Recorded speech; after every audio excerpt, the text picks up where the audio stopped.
Hello students, कैसे हो आप सब? Happy, better, healthy? ओके, तो today we are going to start our new chapter, that is financial statement of not for profit organisation, NPO.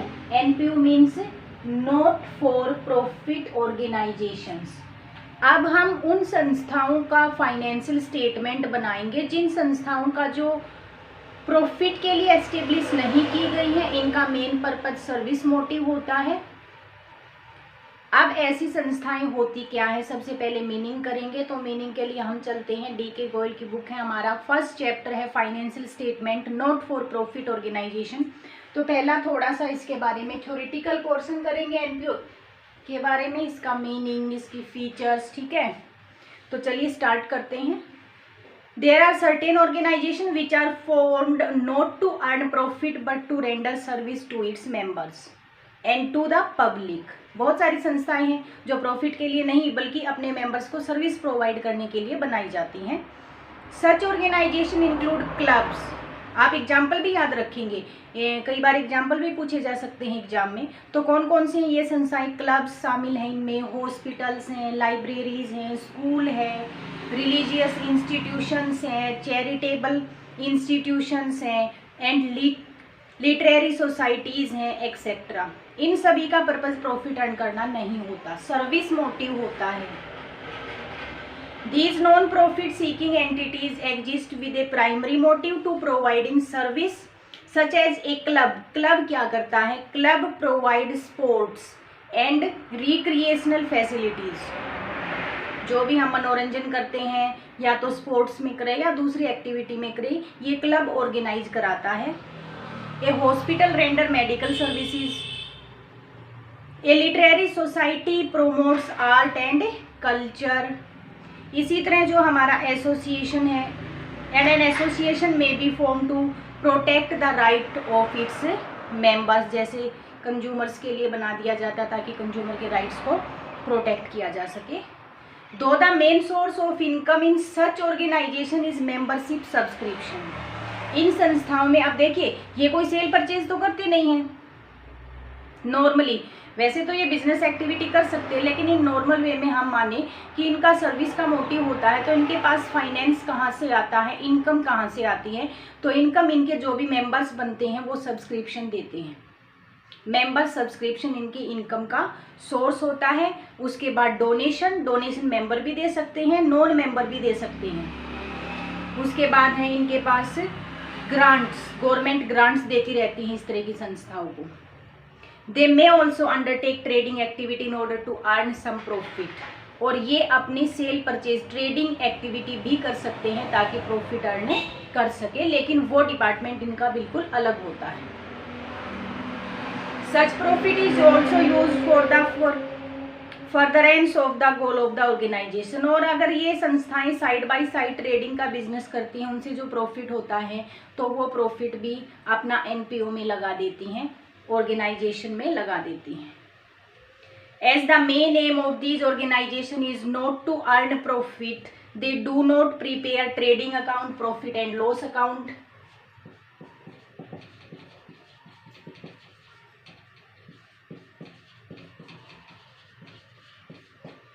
क्योंकि इन संस्थाओं का purpose profit motive नहीं होता, तो इसलिए ना तो ये ट्रेडिंग अकाउंट बनाती हैं, ना प्रॉफिट एंड लॉस अकाउंट बनाती हैं। ठीक है, इनके अपने अलग से अकाउंट होते हैं। They have to maintain proper accounts, this is also a legal requirement. ध्यान दीजिए कि इन्हें अपने प्रॉपर अकाउंट प्रिपेयर करने होते हैं, ये एक लीगल रिक्वायरमेंट है। ठीक है, they would also like to know whether their current asset are sufficient to meet their current expenses. दूसरा पर्पज क्या हुआ अकाउंट प्रिपेयर करने का? एक पर्पज तो ये है कि फाइनेंशियल स्टेटमेंट इसलिए बनाती है क्योंकि लीगल रिक्वायरमेंट है। सेकंड हुआ क्योंकि ये जानना चाहते हैं कि हमारे पास इतनी इनकम है जिनसे हम अपने करंट एक्सपेंसेस को पूरा कर पाएं। For this purpose they prepare an income and expenditure account which is similar to the profit and loss account. A balance sheet is also prepared in order to show the financial position of the organization on the last date of the accounting period. जो हम trading account में profit and loss account बनाते हैं NPO में इस account की जगह हम बनाते हैं income and expenditure account.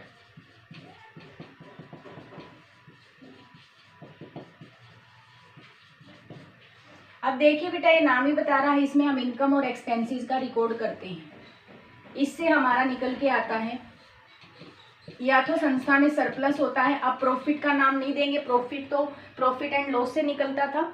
Income और एक्सपेंडिचर से प्रॉफिट की जगह क्या निकलेगा, या तो सरप्लस निकलता है या फिर डेफिसिट। लॉस को हम नाम दे रहे हैं डेफिसिट और सरप्लस प्रॉफिट को नाम दे रहे हैं हम सरप्लस। तो ध्यान दें, एनपीओ में हम प्रॉफिट नहीं बोलेंगे, सरप्लस निकल के आता है, लॉस नहीं बोलते, डेफिसिट निकल के आती है। तो एनपीओ में भी प्रॉफिट और सरप्लस और डेफिसिट निकालने के लिए अकाउंट प्रिपेयर किया जाता है, that is called income and expenditure. इसके साथ साथ ये बैलेंस शीट भी बनाते हैं ताकि फाइनेंशियल पोजीशन का पता लगाया जा सके। बैलेंस शीट में तो वही हमारी एसेट आएंगी, लायबिलिटी आएगी, कैपिटल आएगी। इसके साथ साथ इनका एक और अकाउंट होता है और वो होता है रिसीप्ट एंड पेमेंट अकाउंट। ये संस्थाएं रिसीप्ट और पेमेंट अकाउंट भी बनाती है। रिसीप्ट और पेमेंट अकाउंट एक समरी होता है, summary of cash book. Cash book की समरी बोला जाता है इसे। इसका मतलब रिसीप्ट और पेमेंट अकाउंट में हम कितना इस साल कैश रिसीव हुआ है और कितना इस साल कैश और बैंक बैलेंस हमारे पास से गया है वो रिकॉर्ड किया जाता है। तो अब चलते हैं हम features of NPO. Theoretical portion भी इंपॉर्टेंट है चैप्टर का, ठीक है। तो थ्योरेटिकल पोर्शन में सबसे पहले हमारी मेन फीचर आती हैं, फीचर्स ऑफ एनपीओ।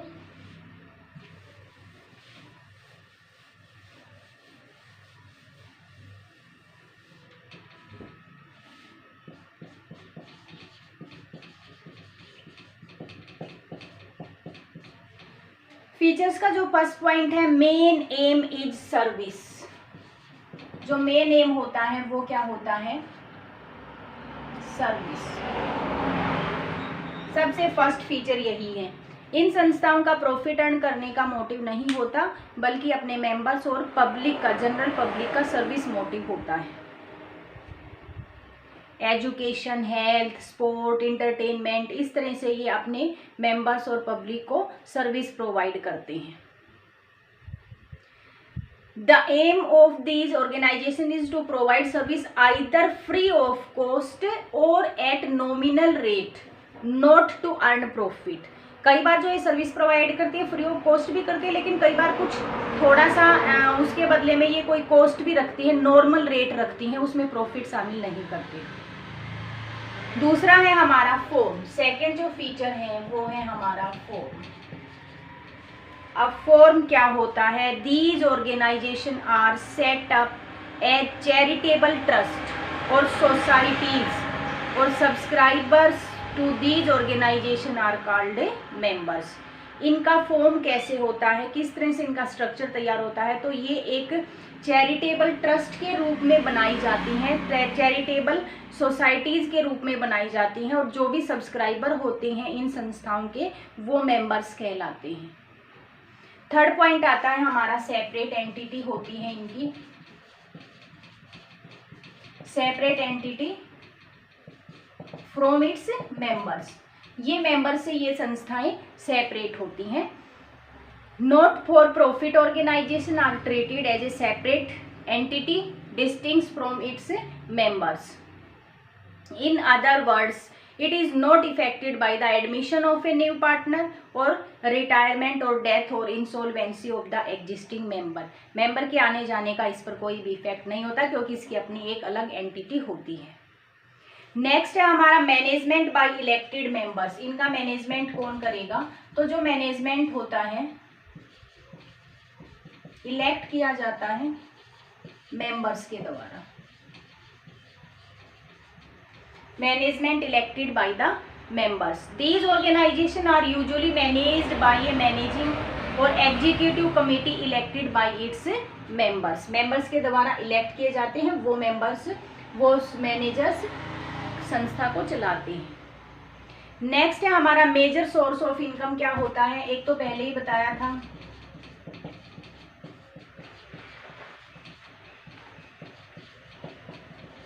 पहले ही इस बात में हम डिस्कशन कर चुके हैं कि इसकी इनकम के सोर्स क्या होते हैं। इनकम के सोर्स होते हैं कि जो भी इसके मेंबर्स होते हैं सब्सक्रिप्शन देते हैं, डोनेशन होता है, ग्रांट होता है, तो ये इसकी इनकम के सोर्स होते हैं। और इनकम फ्रॉम इन्वेस्टमेंट भी हो सकता है, अगर इनके पास फाइनेंस थोड़ा ज़्यादा है तो कहीं इन्वेस्ट करके वहाँ से भी ये इंटरेस्ट ऑन इन्वेस्टमेंट ले सकते हैं। आगे आता है हमारा surplus not distributed among its members. ये ध्यान से देखिए, क्योंकि ये जो संस्थाएं हैं ये प्रॉफिट अर्न करने के लिए नहीं बनाई गई, इसके साथ जो मेंबर जुड़े हैं उन्हें प्रॉफिट नहीं चाहिए, उन्हें सर्विस मोटिव है। तो संस्था से जो भी प्रॉफिट निकल के सरप्लस निकल के आता है वो कभी भी मेंबर्स में डिस्ट्रीब्यूट नहीं करेंगे। तो नेक्स्ट है surplus not distributed among its members.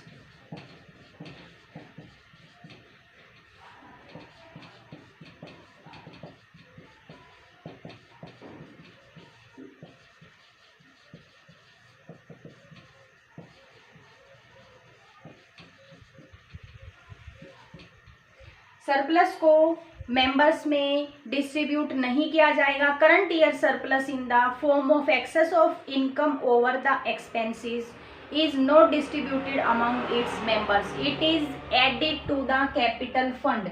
Surplus को अगर मेंबर्स में नहीं बांटेंगे तो क्या करेंगे, हम सरप्लस को कैपिटल फंड में, यहाँ पे अकेला कैपिटल नहीं बोला जाता, एनपीओ में कैपिटल फंड बोला जाता है, तो कैपिटल फंड में ऐड कर देंगे सरप्लस को। नेक्स्ट है हमारी अकाउंट्स। अकाउंट्स कौन कौन से बनाए जाएंगे, अकाउंट्स एक लीगल रिक्वायरमेंट है अकाउंट्स बनाने की। Organisation also have to maintain proper account, proper account बनाने हैं क्योंकि ये एक लीगल रिक्वायरमेंट भी है। और दूसरा, हर संस्था चाहती है कि वो ये पता लगाना चाहे कि उसकी इनकम कितनी है, एक्सपेंसेस कितने हैं, ताकि कंट्रोल किया जा सके। तो दोनों ही पर्पज से ये अपने अकाउंट प्रिपेयर करेंगी। एक पॉइंट है हमारा फॉर्म क्या क्या होंगे, कौन कौन से अकाउंट बनाए जाएंगे, फॉर्म ऑफ अकाउंट कौन कौन से अकाउंट बनाए जाते हैं। फर्स्ट है इसका receipt and payment account,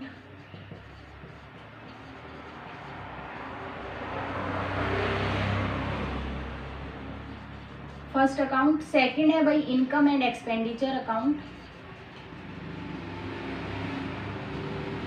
third है बैलेंस शीट भी बनाई जाती है, बैलेंस शीट।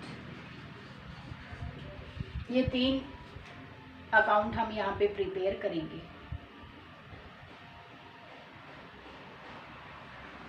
तो ये थे हमारे feature of financial NPO not for profit organisation. अब हम करते हैं कि डिफरेंस क्या रहेगा, डिफरेंस बिटवीन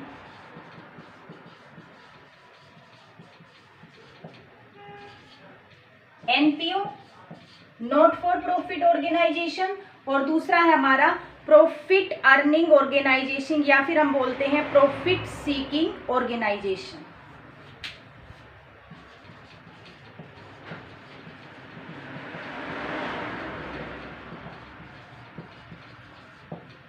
दोनों में डिफरेंस क्या रहेगा, एनपीओ में और प्रॉफिट सीकिंग ऑर्गेनाइजेशन में। तो फर्स्ट पॉइंट है हमारा प्राइमरी मोटिव। प्राइमरी मोटिव क्या होता है, एनपीओ का तो होता है सर्विस, और दूसरा जो प्रॉफिट सीकिंग का होता है टू अर्न प्रॉफिट। सेकंड हमारा कैपिटल वर्सेस कैपिटल फंड। अभी मैंने बताया आपको कि कैपिटल फंड बोला जाता है एनपीओ में, तो एनपीओ में जो हम वर्ड यूज करते हैं कैपिटल फंड होता है, और प्रॉफिट सीकिंग बिजनेस में जो हम बोलते हैं वो कैपिटल वर्ड यूज करते हैं। फाइनेंशियल स्टेटमेंट, फाइनेंशियल स्टेटमेंट हमें पता है एनपीओ में ये 3 अकाउंट प्रिपेयर किए जाएंगे, receipt and payment, income and expenditure and balance sheet. जबकि प्रॉफिट सीकिंग ऑर्गेनाइजेशन में हम बनाते हैं trading account, profit and loss account, balance sheet. उसके बाद है हमारा सरप्लस वर्सेस प्रॉफिट। हमें पता है कि एनपीओ में हम सरप्लस यूज करते हैं और उसी चीज को प्रॉफिट यूज करते हैं हम प्रॉफिट सीकिंग ऑर्गेनाइजेशन में। डिस्ट्रीब्यूशन ऑफ प्रॉफिट, एनपीओ में प्रॉफिट का डिस्ट्रीब्यूशन अमंग द मेंबर्स नहीं होता, मेंबर्स में नहीं बांटा जाता, तो क्या किया जाता है, एडिड टू कैपिटल फंड। और जबकि प्रॉफिट सीकिंग ऑर्गेनाइजेशन में जो प्रॉफिट होता है वो मेंबर्स में डिस्ट्रीब्यूट किया जाता है, owners of the business, owners में बांट दिया जाता है प्रॉफिट को। तो ये था डिफरेंस हमारा एनपीओ में एंड प्रॉफिट सीकिंग ऑर्गेनाइजेशन में।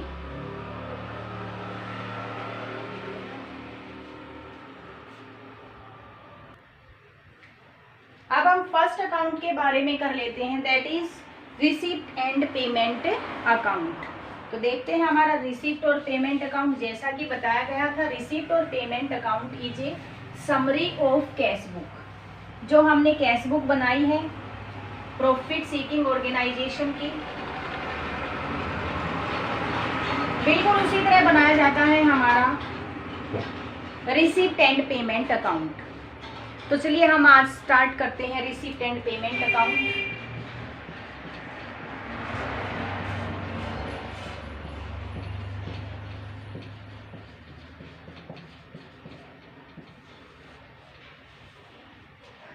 This account is merely a summary of the transaction appearing in the cash book. Cash book कौन सी, cash and bank column. According to William Pickle, William Pickle ने क्या बोला है कि receipt and payment is nothing more than the summary of cash book. Cash book की समरी के अतिरिक्त और कुछ नहीं है, इसका मतलब कैश बुक की समरी ही है हमारा receipt and payment account. It is the form of account most commonly adopted by the treasurer of societies, club, association when preparing the result of the year's working। Receipt और payment account बनाया जाता है treasurer of society के द्वारा, clubs के द्वारा, association के द्वारा, जो भी एनपीओ संस्था है उनके द्वारा बनाया जाता है, ताकि वो ईयर्स की वर्किंग के रिजल्ट प्रिपेयर कर पाए। As such a receipt and payment account is prepared at the end of the year from the cash book. Cash book से बनाया जाता है, कब बनाया जाता है, at the end of the year. अब कैश बुक तो हम मंथली बना सकते हैं, ईयरली बना सकते हैं, वीकली बना सकते हैं, ठीक है, हाफ मंथली बना सकते हैं, लेकिन जो रिसिप्ट एंड पेमेंट अकाउंट है वो हम कैश बुक से बनाएंगे, लेकिन कब बनाएंगे, at the end of the year. All receipt and payment were recorded entered in the cash book are also entered in the receipt and payment account. जो receipt payment हमने कैश बुक में record की हैं वो सारी की सारी हम अब रिसिप्ट एंड पेमेंट अकाउंट में भी बनाएंगे।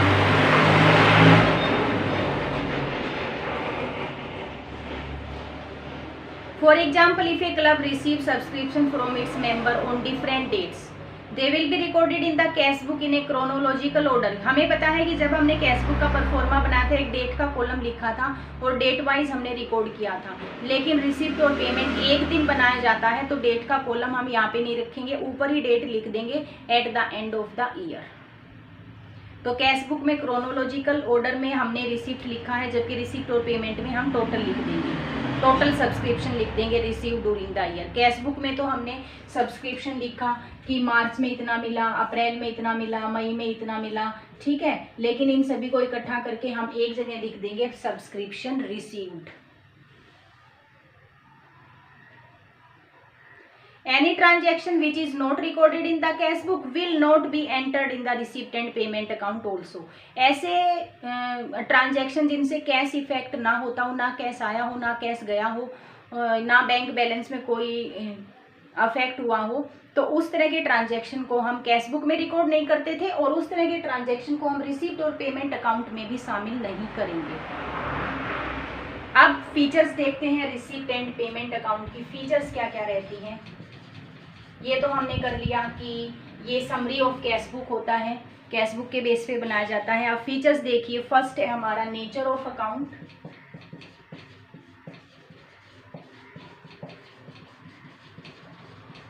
नेचर ऑफ अकाउंट, अब क्योंकि हम इसमें कैश का रिकॉर्ड करते हैं, तो नेचर ऑफ अकाउंट में हमारा रहेगा it is a real account. Real account है, ये रियल अकाउंट है, याद रखेंगे। रियल अकाउंट का रूल क्या कहता है, debit what comes in and credit what goes out. Real account है, hence the rule debit what come in credit what goes out is followed while preparing the receipt and payment account. इसलिए हम सारा का सारा cash जब receive होता है तो डेबिट में लिखेंगे, और जब कैश हम पेमेंट करते हैं तो हम इसे क्रेडिट में लिखेंगे। अब जो सेकंड फीचर है हमारी, it start with the opening balance of cash in hand at bank. इस अकाउंट को हम स्टार्ट करते हैं, सबसे पहले जो ट्रांजैक्शन लिखते हैं वो हम लिखते हैं start with the opening balance. Opening balance लिखते हैं। ओपनिंग बैलेंस किसका लिखेंगे? Opening balance of cash and bank. Cash और बैंक के ओपनिंग बैलेंस से स्टार्ट होता है। To balance BD.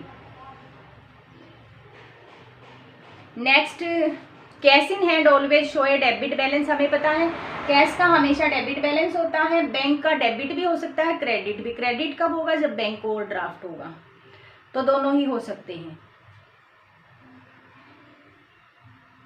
थर्ड हमारा है nature of items recorded on the debit side. Nature of items recorded at debit side. Debit side में हम कौन से आइटम्स को, कौन से ट्रांजैक्शन का रिकॉर्ड करेंगे? तो हमें पता है कि डेबिट में हम रिसिप्ट को, जो रिसिप्ट होता है जो कैश में और बैंक में हमें रिसीव होगा, उन सभी ट्रांजैक्शन को हम डेबिट साइड में रिकॉर्ड करेंगे। It is a summary of the cash book. All cash receipt are shown on the debit side of this account irrespectively the fact whether they are capital nature और revenue nature. जब हम receipt और payment account बना रहे हैं, हमें ये नहीं देखना कि कैपिटल नेचर का ट्रांजैक्शन है या रिवेन्यू का, हमें ये देखना कैश मिला है तो एंट्री कर दो। ठीक इसी तरह आपको ये भी नहीं देखना कि whether they relate to previous year, current year और द नेक्स्ट ईयर, ये भी नहीं देखना। अगर इस साल कैश मिला है तो इसी साल रिकॉर्ड करो, चाहे वो पिछले साल का हो, चाहे वो नेक्स्ट ईयर का हो, चाहे वो करंट ईयर का हो, ये भी आपको ध्यान नहीं रखना है। फोर्थ है आपका nature of items recorded on the credit side.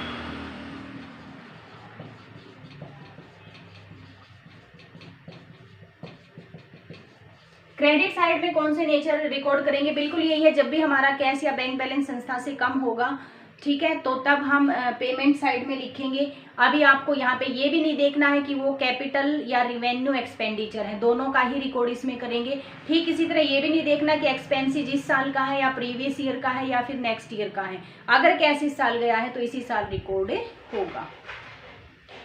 Next है हमारा closing balance of this account show closing balance of cash in hand and cash at bank. Opening में हमने लिखा स्टार्ट होता है ओपनिंग कैश बैलेंस से, और इसका जो एंड होता है वो होता है क्लोजिंग बैलेंस से।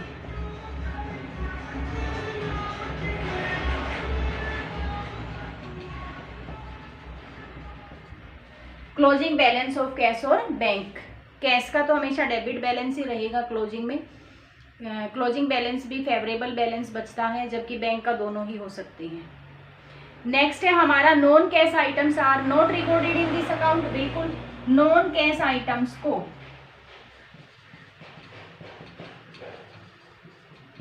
रिकॉर्ड नहीं करेंगे, नॉन कैश आइटम्स को इसमें रिकॉर्ड नहीं करना है, ठीक है, केवल कैश ट्रांजैक्शन को ही यहाँ पे रिकॉर्ड करेंगे। जैसे डेप्रिसिएशन है, आउटस्टैंडिंग एक्सपेंसेस हैं, अक्रूड इनकम है, इन सभी को हम इग्नोर करेंगे। इनको हम रिसिप्ट और पेमेंट अकाउंट में नहीं लिखेंगे, क्योंकि इनसे ना तो कैश आता है और ना ही जाता है। नेक्स्ट है हमारा लास्ट है पर्पज। पर्पज क्या रहेगा, क्यों बनाया है हमने इसे, क्या पता चलेगा इससे। This account does not tell us whether the current income exceed the current expenditure. Current का तो हमने लिया ही नहीं, हमने तो टोटल शामिल किया है, तो हमें ये तो नहीं बताएगा कि करंट इनकम कितनी है, करंट एक्सपेंडिचर कितनी है। It merely show the closing balance of cash and bank. ये हमें बताएगा कि क्लोजिंग बैलेंस कैश का और बैंक का कितना है।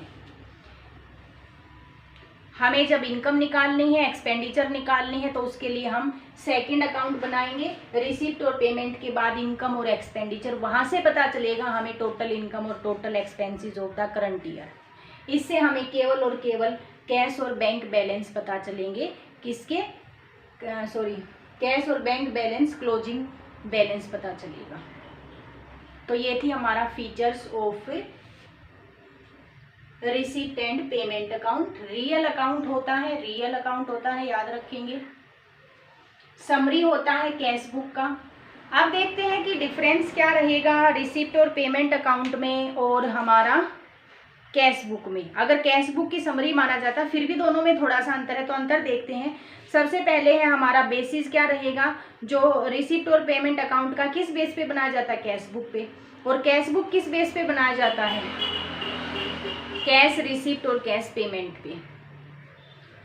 पीरियड कब बनाया जाता है, अभी बोला हमने eight the end of the year बनाया जाता है रिसिप्ट और पेमेंट अकाउंट को, जबकि जो कैश बुक होती है वो हमारा प्रीपेड ऑन डेली बेसिस पे बनाया जाता है, date wise. Part of double entry system, receipt और payment account double entry system का पार्ट नहीं होता, ये तो केवल एक समरी होता है कैश बुक का, जबकि cash book it is A part of double entry system. Subsidiary book है, जर्नल की जगह बनाई जाती है, तो it is A part of double entry system. Next है हमारा डेबिट एंड क्रेडिट साइड। अब जो हमारा रिसिप्ट और पेमेंट अकाउंट होता है, उसमें जो डेबिट साइड होता है उसमें हम रिसिप्ट लिखते हैं, यहाँ पे रिसिप्ट लिखेंगे, यहाँ पे पेमेंट लिखेंगे।